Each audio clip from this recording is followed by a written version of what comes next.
प्यारे बच्चों अस्सलाम वालेकुम। मैं Fazal Mohammad Malik, teacher government UPS बांडी।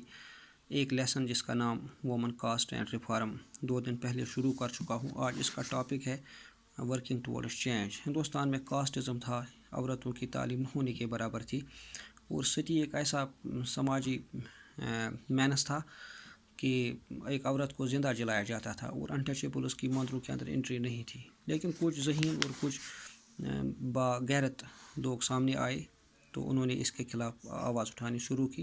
तो जिन लोगों ने इसमें अपना रोल निभाया उसमें राजा राम मोहन राय, बिरसलंगम पिंटालू था, ईश्वर चंद्रा विद्यासागर था, इसमें आर्या समाज था। तो और भी बहुत सारे लोग आए जिन्होंने औरतों की तालीम को बेहतर और यहाँ कास्टिज़म को जड़ से उखाड़ फेंकने की कोशिश की। चूँकि 19th सेंचुरी से पहले अगर हम बात करें तो यहाँ जो भी मैनस्क्रिप्ट्स लिखी गई थी वो संस्कृत में थी, और आम लोग इनको समझ नहीं सकते थे, वो पढ़ नहीं सकते थे, समझ नहीं सकते थे। चूँकि जब 19th सेंचुरी शुरू हो गई तो उसे यहाँ बहुत सारी किताबें लिखी गई, वो भी अहम फहम ज़बानों में, अखबार निकले, तो यहाँ मैगज़ीन्स आने शुरू हुए, तो जरीदे निकलने शुरू हुए। तो ये आम लोगों के पास पहुँचे और उन्होंने बगौर अपने समाज का मुशाहिदा किया, और इनमें सियासी, इनमें समाजी और इनमें जो पॉलिटिकल ये सोच थी वो आहिस्ता आहिस्ता बढ़ने लगी। वो सोचने लगे कि आखिर बुरा क्या है, खराबी कहाँ पे है। तो इनमें से कुछ लोगों ने वो इस नतीजे पर पहुँचे कि सबसे पहले समाजी जो खराफात है उनको ख़त्म करने पर कुछ ज़ोर दिया। तो इनमें राजा राम मोहन राय आया। तो राजा राम मोहन राय जो था उसने सबसे पहले ब्राह्मण समाज बनाया। उसने विडोज़ की दोबारा शादी करने पर ज़ोर दिया। उसने औरतों की तालीम के लिए काम करना शुरू किया, और इसी की एफर्ट्स की वजह से जो यहाँ पे हिंदुस्तान में सती था वो 1829 में पहली बार हमेशा के लिए ख़त्म हुआ।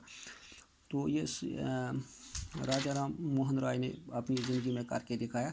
तो उसके बाद अगर हम ईश्वर चंद्रा विद्यासागर की बात करें तो उसने भी औरतों की दोबारा शादी करने पर ज़ोर दिया, जो विधवा औरतें थीं, और उसके लोग इतने मुखालिफ हुए उसके कि उन्होंने उसका यानी समाजी बाइकाट करना शुरू किया। इस तरह से second half of the 19th century में बिरसलंगम पिंटालू जो था मद्रास प्रेसिडेंसी में, उसने एक एसोसिएशन बनाई जहाँ पे विडोज़ जो थी उनकी दोबारा से शादी हो रही थी। तो नॉर्थर्न हिंदुस्तान में स्वामी देवानंद सरस्वती ने यानी आर्या समाज बनाया। एक तो उसका फोकस था कि औरतों की तालीम होनी चाहिए, और दूसरा यानी विडोज़ की फलाह बहबूदी के लिए काम होना चाहिए। तो इस तरह से एक और यहाँ पे चीज़ सामने आई वक्त के साथ साथ, वो ये कि जो कंजर्वेटिव लोग थे उन्होंने एक बार फिर वोमन को क्रिटिसाइज़ करना शुरू किया, और वो खिलाफ हो गए इस तालीम के। लेकिन अक्सर लोग जो थे वो यानी औरतों की दोबारा तालीम के फेवर में थे। तो इसमें कुछ खदशात थे, मसलन अगर औरत मार्केट से गुजरेगी तो वहाँ पे उसे आई टीजिंग का सामना करना पड़ेगा, या वेस्टर्न एजुकेशन से वो करप्ट होगी, तो या औरत को डोमेस्टिक पर्पज़ के लिए मखसूस रहना चाहिए। तो लेकिन जो लिबरल फादर्स थे, हस्बैंड्स थे, उन्होंने घर में औरतों की तालीम के लिए बाज़ाब्ता इंतज़ाम किया था।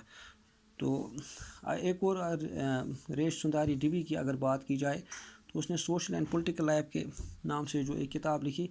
तो इस किताब में उसने रात के अंधेरे में कैंडल लाइट के सहारे उसने पढ़ना शुरू किया, और चूँकि नॉर्थर्न हिंदुस्तान में भी कोशिश की गई थी, मुसलमानों ने औरतों को जो है कुरान की तालीम दी थी, और वो कुरानिक वर्सेस अरबिक ज़बान में उनकी दोबारा से रीइंटरप्रिटेशन करते थे, ताकि कोशिश उनकी ये थी कि औरत जो है वो मुस्लिम एजुकेशन से वाकिफ़ हो जाए। तो 19th सेंचुरी से ही हिंदुस्तान में नावल्स का रिवाज जो था वो आम होने लगा, और आम फाम ज़बान में बहुत सारी चीज़ें जो थी वो लोगों को समझ आने लगी। तो आज हम इतना ही पढ़ेंगे, कल एक और टॉपिक लेके मैं आऊँगा। मुझे इजाज़त, खुदा हाफ़िज़।